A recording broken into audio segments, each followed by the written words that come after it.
අස්සලාමුඅලයිකුම් අයිබෝවන් වණකම්. යාළුවනේ කොහොමද?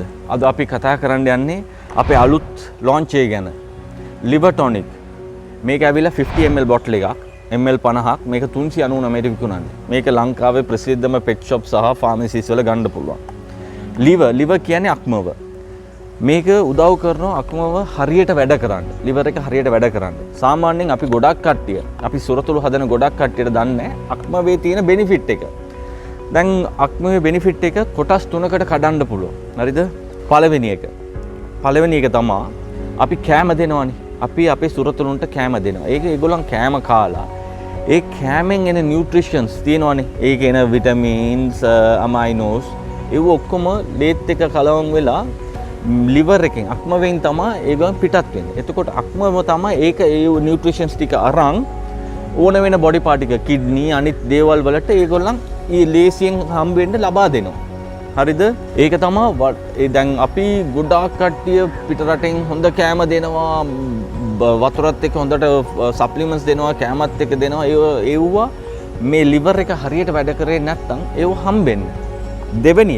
දෙවෙනි කාරණාව ඇවිල්ලා දැන් කෑමෙන් ලැබෙන විටමින් ඛනිජ තියෙනවනේ. ඒ ඛනිජ ටික ඒගොල්ලන් ඇවිල්ලා අනිත් බොඩි පාටිකල්ස් වලට, අනිත් ඕගන්ස් වලට, කිඩ්නි ඒ වගේ ඕගන්ස් වලට අවශ්‍ය වෙන දේවල් ඔක්කොම ඒගොල්ලන්ට ලේසියෙන් හම්බෙන්න අරන් දෙනවා. ඒත් එක්කම ඒගොල්ලන් කොටසක් අරන් තියා ගන්නවා.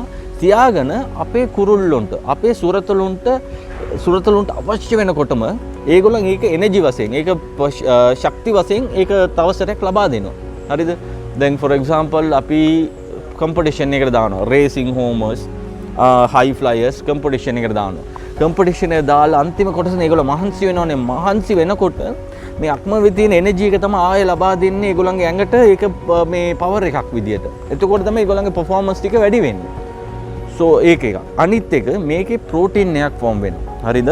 ප්‍රෝටීන්ස් උදව් වෙනවා ඒගොල්ලන්ගේ සැමට, ඒගොල්ලන්ගේ පිහාටු වලට, ඒගොල්ලන්ගේ බෝන් එකට.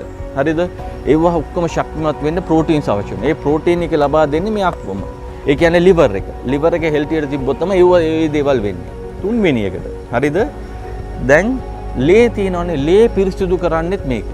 ලේ පිරිසිදු කරලා ලේ වලින් සාමාන්‍යයෙන් අනවශ්‍ය විෂ බීජ මික්ස් වෙන්න පුළුවන්. සාමාන්‍යයෙන් ඒගොල්ලන් කන කෑමෙන්, බොන වතුරෙන්, ඒගොල්ලන් හුස්ම ගන්න හුළඟෙන්. හරිද? ඒකෙන් අනවශ්‍ය ජර්ම්ස් ගිහිල්ලා ලේත් එක්ක කලවම් වෙන්න පුළුවන්. ඒ ලේ පිරිසිදු කරන්නේ අක්මව. ඒක හරියට වැඩ කරොත් තමයි බර්ඩ්ස්ලා හෙල්ති එකට තියාගන්න පුළුවන්. සාමාන්‍යයෙන් අපි බලනවා ගොඩක් ටග්ගල ලෙඩ වෙනවා. ඒ කියන්නේ අපේ සුරතලු ටග්ගල ලෙඩ වෙනවා. ප්‍රශ්නේ සමහර ලොකු ප්‍රශ්නයක් තියෙයි අක්මව හරියට වැඩ කරන්නේ නැත්තම්. දැන් උදාහරණයක් ගත්තාම අපි බාල්දියක් තියාගෙන ඒකට වතුර පොරනවා. එනොත් ඒකේ බාල්දියේ හිලක් තිබ්බොත්, හරිද? ඒකේ හිලක් තිබ්බොත් එතනින් වතුර පිරෙන්නේ නැහැ. ඔක්කොම ගහගෙන යනවා. ඒ වගේ තමයි හරි ඔයගොල්ලන්ගේ අක්මව හරියට, ඒ කියන්නේ ඔයගොල්ලන්ගේ සුරතලුන්ගේ අක්මව හරියට වැඩ කරේ නැත්නම් අපි කොච්චර නියුට්‍රිෂන් දීලා, ෆුඩ් දීලා, කෑම දීලා හැදුවට ඒකෙන් ප්‍රොසෙස්මත් වෙන්නේ නැහැ. so ඒක වැඩ කරන්න ඕන නම් හරියට ඔයගොල්ලන්ගේ පර්ස් හෙල්තියට තියාගන්න ඕන නම් අර දෙන්න තියෙන එකම දේ ජෙම් ෆාර්මාගේ liver tonic එක. so මේක කොහොමද දෙන්නේ? ඒ ගැන කතා කරොත් සාමාන්‍ය මේක දෙන්න ඕනේ වතුරත් එක්ක ලීටර එක වතුර බොන වතුර ලීටර එක ml 2ක්. ආයේ එහෙම නැත්නම් කිලෝ කෑමට ml 2ක් කලවම් කරලා දෙන්න ඕනේ. අඩුම ගානේ සතියකට දවස් 3ක් දෙන්න. අනිවාර්යෙන් දීලා බලන්න. thank you.